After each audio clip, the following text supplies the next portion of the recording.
살 수 있는 환자가 죽어가는데도 한 발자국도 개선되지 않는 현실이 창피하다. 작년 11월 뉴스룸에 출연한 이국정 교수가 국내 응급의료 시스템의 현실을 두고 한 얘기였습니다. 이후 석 달 동안 저희 탐사플러스 팀이 들여다본 현실은 이 교수의 말보다 사실은 더 참담했습니다. 3년 전 할머니와 길을 나섰다가 견인차에 치여 사망했던 2살 민건이.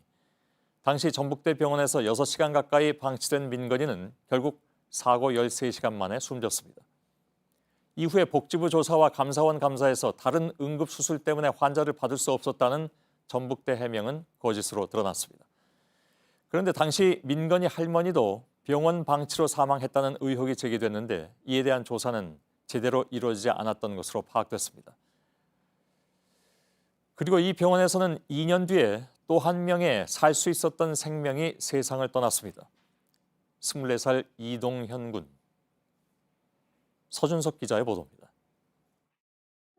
대학 졸업을 앞둔 이동현 군은 눈에 넣어도 아프지 않을 아들이었습니다. 산림기사 필기시험을 합격해 아버지를 따라 공무원이 되는 것이 꿈이었습니다. 학교 갔다 오면은 도서관, 가까운 데가 또 도서관이 있거든요. 도서관에서 거진 살다시피 했어요.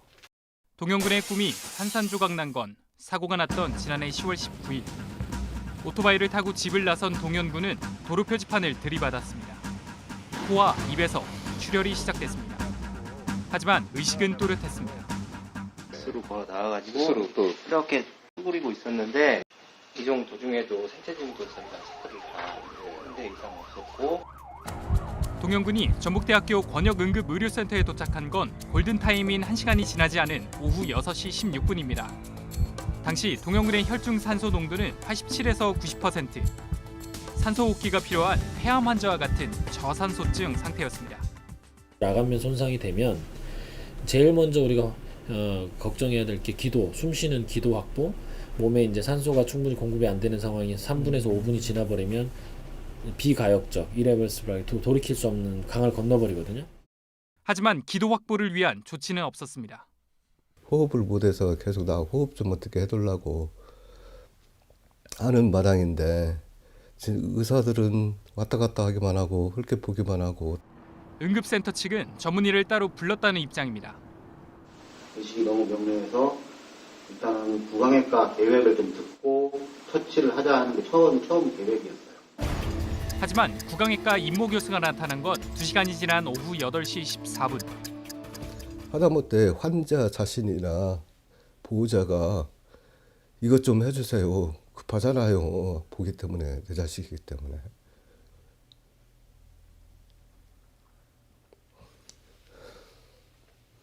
근데 그런 것을 전혀 안 해주는 거예요. 얘기를 해도. 얘는 답답하다고 자꾸 앉았다 일어났었다. 도착한 임 교수는 기도 삽관을 결정했고 의료진은 동현 군에게 마취제를 투여했습니다. 하지만 입과 코에서 흐른 피는 이미 동현 군의 기도를 막은 뒤였습니다. 수차례 시도한 기도 삽관은 실패했습니다.